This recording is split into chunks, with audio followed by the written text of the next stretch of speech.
بسم اللہ الرحمن الرحیم۔ السلام علیکم، خوش آمدید نانو کے چینل۔ پچھلی ویڈیو میں نے آپ کو بتایا تھا ان سردیوں کے بارے میں جو ہم نے بیڈن روڈ پر گزاری تھی۔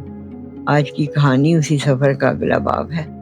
جب ہم وہاں سے واپس اپنے گھر لوٹے اور زندگی نے ایک نیا موڑ لیا اور پھر سے اپنا راستہ پکڑ لیا۔ جب امی سے اطلاع ملی کہ کام گھر کا مکمل ہو چکا ہے، ہم نے اپنا سامان باندھنا شروع کر دیا، کیونکہ اب رخ واپس اپنے گھر، اپنے آشیانے کی طرف تھا۔ اپنے گھر تو اپنا ہی ہوتا ہے۔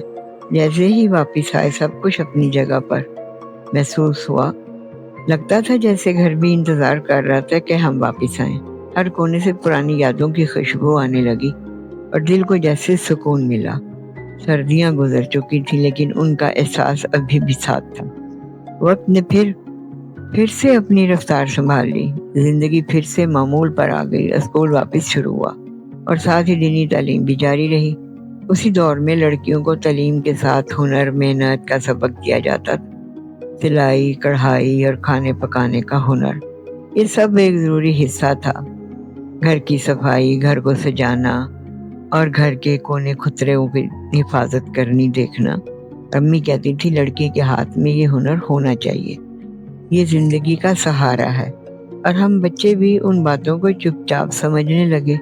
کبھی کبھی دن لاپرواہی میں گزر جاتا، لیکن امی کا ایک نظر بھر دیکھ لینا ہی سب کچھ سمجھا دیتا کہ زندگی صرف کھیل نہیں، سیکھنے کا سفر بھی ہے۔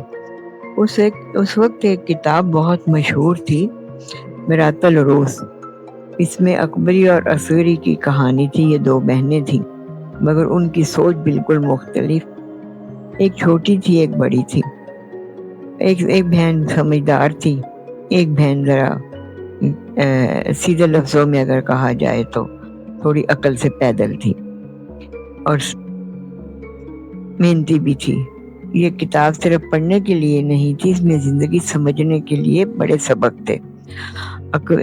اس قدر باریک نکتے بھی تھے اس میں کہ جو 12 سال کی عمر کے بعد پتہ چلتا جا کے کہ ہاں یہ کیا تھا۔ اکبری اصغری کی مثالوں نے سکھایا کہ سمجھداری اور محنت ہی اصلی زیور ہیں۔ اس وقت یہ کتاب ہر لڑکی کے لیے رہنما تھی اور ہم بھی اسی سے سیکھ کر بڑے ہوئے۔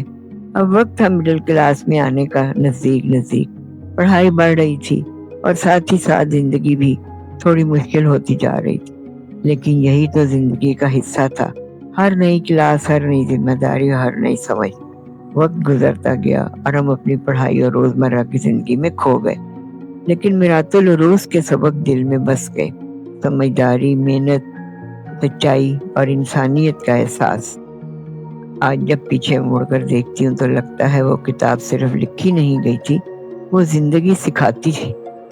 اس وقت تعلیم صرف کتابوں تک محدود نہیں تھی، وہ زندگی جینے کا طریقہ سکھاتی تھی، اور شاید اسی لیے وہ وقت، کتاب اور سبق آج تک میرے ساتھ ہیں۔ تو یہ تھی آج کی کہانی، نانوں کی باتوں کا ایک اور صفحہ۔